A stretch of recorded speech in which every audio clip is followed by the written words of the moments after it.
ربی، وہ اللہ میرا رب ہے، علیہ توکلت، اسی پر میں نے بھروسہ کیا، وَإِلَيْهِ أُنِيبُ، اور اسی کی جانب میں رجوع کرتا ہوں۔ وہ کون اللہ تعالیٰ ہے؟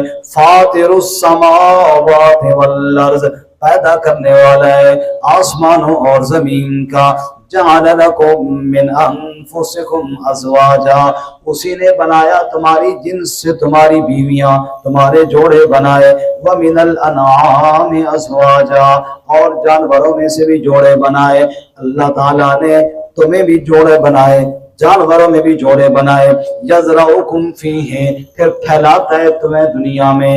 اسی جوڑے بنانے کے بعد نسل کا اضافہ ہوا۔ یہ سب کچھ کرنے والا کون ہے؟ لیس کمثلہ شیء، اس کی مثل کوئی نہیں ہے۔ اللہ مثل مثال سے پاک ہے، اللہ جیسا کوئی نہیں ہے، اللہ کسی جیسا کوئی نہیں ہے، وہ بے مثل اور بے مثال ہے۔ کیا شاعر نے خوب کہا، اے بہر کار حقیقت کل ہو اللہ احد، وَإِنْ تنو جانے تو اللہ الصمد، لم یلد یارم ولم یولد، بہر جا دستگیر، لم یکن ناصر ترا حافظ لہو کفوا احد، سب کی فریادیں سننے والا، سب کی مشکل کشائی کرنے والا، سب کی روزی کے انتظام کرنے والا، سب کو عزتیں دینے والا، پوری کائنات کا خالق اور مالک، قل هو اللہ احد، وہ ایک ہی اللہ تعالیٰ کی ذات ہے۔ وہ ساری کائنات والے اس کی عبادت کریں تب بھی وہ مالک و معبود ہے، کوئی اس کی عبادت نہ کرے تب بھی وہ مختار اور قدرت والا ہے۔ اللہ الصمد، مجھے اولاد کی ضرورت ہے، میں اولاد کے لیے پریشان ہوتا ہوں۔ لم یلد ولم یولد، وہ نہ کسی سے ہے نہ کوئی اس کی اولاد ہے، وہ اولاد سے پاک ہے۔ اولاد کہاں سے ہو؟ لیس کمثلہ شیء، اس کی مثل کوئی نہیں۔ لم یکن لہ کفوا احد، اس کی کف کوئی نہیں، اس کا قبیلہ کوئی نہیں، اس کی مثل کوئی نہیں، اس کی مثال کوئی نہیں۔ قل هو اللہ احد ہے ارشاد خداوند عالم پاک محمد تائیں، ذات رب دی واحد جانو جو ہے سبدا سائیں۔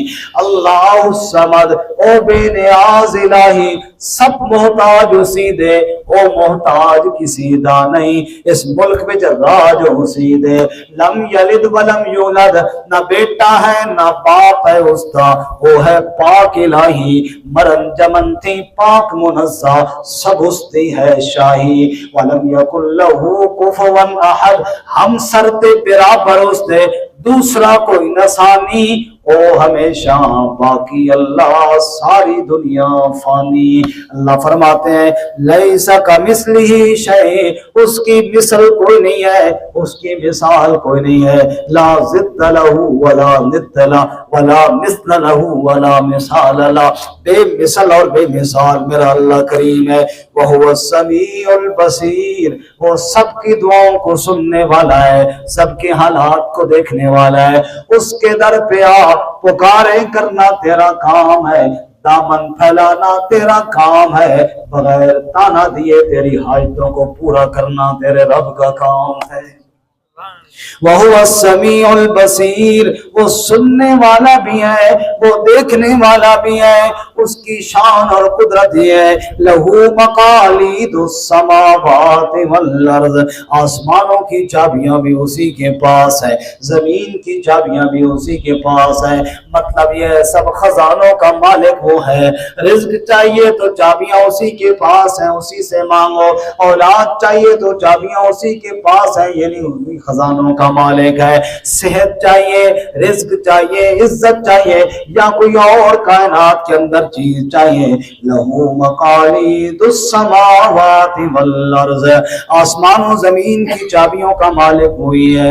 یبسط الرزق لمن یشاء ویقدر، وہی کشادہ کرتا ہے رزق جس کے لیے چاہتا ہے، اور وہی تنگ کرتا ہے رزق جس کے لیے چاہتا ہے۔ رزق کا کھولنے والا بھی اللہ ہے، رزق کا تنگ کرنے والا بھی اللہ ہے۔ تو شاہوں کو گدا کر دے، گدھا کو بادشاہ کر دے، میرے مالک تیری مرضی جدھر چاہے ادھر کر دے، کسی کو تاج سلطانی کسی کو در بدر کر دے، میرے اللہ تیری مرضی جدھر چاہے ادھر کر دے۔ رزق کا مالک بھی میرا اللہ ہے، رزق پر کس کے پلتے ہیں شاہ و گدا، مسند آرا بزم عطا کون ہے، سب کا داتا ہے تو، سب کو دیتا ہے تو، تیرے بندوں کا تیرے سوا کون ہے۔ یبسط الرزق لمن یشاء ویقدر، جس کے لیے چاہتا ہے رزق کو شادہ کر دیتا ہے، جس کے لیے چاہتا ہے تنگ کر دیتا ہے۔ انہ بکل شیء علیم، بے شک وہ ہر چیز کے ساتھ علم رکھنے والا ہے۔ اور یہ مسئلہ صرف قرآن میں نہیں ہے، یہ مسئلہ صرف میرے نبی محمد صلی اللہ علیہ وسلم بیان نہیں کرتے، سارے نبیوں کی یہی دعوت ہے، ساری کتابوں کی یہی دعوت ہے۔ اس لیے اگلی آیت میں اللہ نے شبہ کا ازالہ کر دیا، شرع لکم من الدین، جو مقرر کیا اللہ نے تمہارے لیے دین، جو قرآن نے بیان کیا، جو محمد پاک صلی اللہ علیہ وسلم نے بیان کیا، ما وصى به نوحا، یہ وہی تو ہے جو ہم نے وصیت کی تھی نوح علیہ السلام کو، والذی اوحینا الیک، اور وہی ہم نے آپ صلی اللہ علیہ وسلم کی طرف بھی وحی کی ہے، وما وصینا به ابراہیم وموسیٰ وعیسیٰ، اور یہی ہم نے وصیت اسی کی تھی ابراہیم علیہ السلام کو اور موسیٰ علیہ السلام کو اور عیسیٰ علیہ السلام کو، ان اقیموا الدین ولا تتفرقوا فی، کہ دین کو قائم کرو، الا للہ الدین الخالص، پچھلی صورت میں پڑھا ہے،